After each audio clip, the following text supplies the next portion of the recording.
फिर क्या बताते हैं परमात्मा, अगम निगम को खोज ले और बुद्धि विवेक विचार उदय अस्त का राज मिले तो बिन नाम बेगार। अपना आत्मा बेगार किसे कहते हैं? अब तो नहीं रहा ऐसी व्यवस्था। पहले समय में हम छोटे छोटे थे तब ये 3 व्हीलर चला करते, पेट्रोल के थे ये बड़े बड़े 3 व्हीलर 3 पहियों वाले, जिसमें ऊपर नीचे चौगर्द 50 आदमी का सीट ले जाया करते। तो एक टेम्पू वाला आया नहीं एक दिन, जो उस रोड पर चलता था। उससे पूछा गया कि कल ना आए, क्या बात, खैर तो है? वो कहने लगा, कल मैं बेगार में फंस गया था। बेगार क्या थी? पुलिस वाले पकड़ ले जाया करते, उन्होंने कहीं रेड लगानी होती थी। तो बता रहा था कि मुझे शाम ने पुलिस वालों ने पकड़ लिया परसों, और सारी रात और सारा दिन कई जगह गए, तेल मैंने अपने पल्ले से डाला और सारा दिन पहिया टेक्या नहीं। सारी रात और सारा दिन वहाँ चलो वहाँ चलो, और अगले दिन अगली रात ने 12 बजे मेरा पीछा छूटा, और तेल भी अपने पैसे पल्ले तो लाया। तो इसको बेगार कहते हैं। केवल खर्च हो और दौड़ धूप पूरी हो, उसने बेगार कहे। बेगार में फंस गया था मैं, इनकम हुई नहीं, अपनी जेब से पैसे खर्चे और सारी रात और सारा दिन दौड़ धूप रही। तो जो भक्ति नहीं करते उसको चाहे उदय अस्त का यानी पूरी पृथ्वी का भी राज मिला हुआ तो बेगार कर रहा है। बेगार बेगार कैसे कर रहा है कि पिछले जन्म की पूंजी वो आज यूज कर रहा है और भविष्य की इनकम उसकी है नहीं, क्योंकि उसके पास शास्त्र अनुकूल साधना नहीं। तो वो बेगार कर रहा है, अपने पल्ले पैसे खर्च कर रहा है और सारा दिन कार में कभी इधर चल कभी हेलीकॉप्टर में घूम ले, अब किसी चीज में घूम ले और फिर देखना कहाँ घूमेगा। अपनात्मा हमने इन बातों को गहराई से सोचना पड़ेगा। तो पूरी पृथ्वी का राजार भक्ति नहीं करता तो कहते बिना नाम बेगार।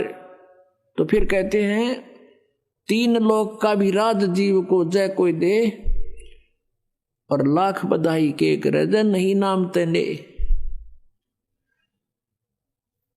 अपनात्मा हमें ये ज्ञान सुनने को ना मिला, हमने तो सिंपल कथाएं सुनने को मिली और फिर ये बकवादें सुनने को मिली। फिर ये ऐसी आग लगा दी काल ने, ये फिल्में चालू कर दी। इन फिल्मों में मीडिया से ऐसा गंध ग्रहण कर लिया हमने, क्योंकि उसमें बड़ी बड़ी कोठियां दिखावे, उनने कौन से घर तक लाने पैसे, उन्हें पता भी कल टिकटा में पूरे कर लोगे।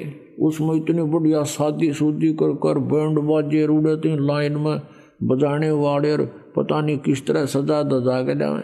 ये फंड सिखा दिए हमारे ताई सारी बकवाद, और हम सारा जीवन उधर डाइवर्ट कर दिया अपना।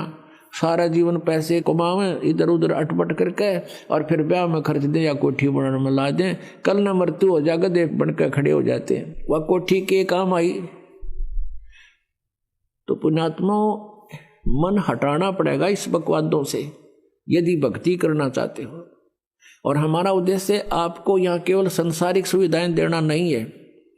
हमारा उद्देश्य, दास का उद्देश्य और परमात्मा का जो आदेश है, आपका यहाँ से पीछा छुटवाना है। आपको आवश्यक सुविधाएं अवश्य मिलेंगी, अन्य से अच्छी मिलेंगी, लेकिन जो आपको हानिकारक होंगी आपकी डिमांड पर भी नहीं मिलेंगी। आपकी आपदाएं नहीं रहेंगी, आपके जो जीवन में कोई संकट है वो नहीं रहेगा, आपकी अकाल मृत्यु नहीं होगी। ये गारंटीड बात समझ लेना। जब नियम में रहोगे तो जब लग हंसा हमरी आना और काल लगे नहीं तेरा बाना। हमारी मर्यादा में रहोगे भगवान कहते हैं, फिर इस काल का अटैक तुम पर नहीं हो सकता। पग पग पर ये तक तक मारे काल अचानक बाणा, बाण माने तीर। कहता यू पग पग पर तक तक मारे, अचानक ठोक दे है। और जब हम परमात्मा की शरण में आ जाएंगे इसके ये तीर हमारे ऊपर नहीं कामयाब होगा। ये तो हमने जो उद्देश्य है कि यहां से पीछा छुटवाना है। इंद्र दा राज कागदा बेष्टा और ना बोगा इंद्राणी नू। हमारी आत्मा यहां इतनी हेट बन जाएगी कि इंद्र स्वर्ग का राज्य भी हमें कोई दे, हम थूके भी कोई नहीं उसकी तरफ, क्योंकि अपनी पूंजी बर्बाद करनी है। बिगाड़ करने वाली बात है, क्यों करें हम ये बिगाड़। अब मन हटेगा जब सच्चाई से हम परिचित होंगे। कहने से बात नहीं बनती। अपने आत्मा परमात्मा क्या याद दिलाते हैं, कोटि जन्म तन भर मत होगे, कुछ ना हाथ लगा रे। कुकर सुकर खरबया बोरे, कौआ हंस बुगारे। कि कोटि जन्म तूने यहां भटकते होगे, कुछ नहीं हाथ लगा रे। है परमात्मा कहते हैं, राम नाम कड़ुआ लगे, राम नाम कड़ुआ लगे, मीठे लगे दाम। दुविधा में दोनों गए, भाई माया मिली ना राम। पुणात्मा एक आदि घटना जो हृदय से हटती नहीं, और वो घटनाएं हमें इन बुराइयों से दूर कर ले जाती हैं, धक्का ले जाती है हमारे इस मन पापी को। हम फिर भगवान के निकट आने की चेष्टा करते हैं, कोशिश करते हैं, रोते हैं उसके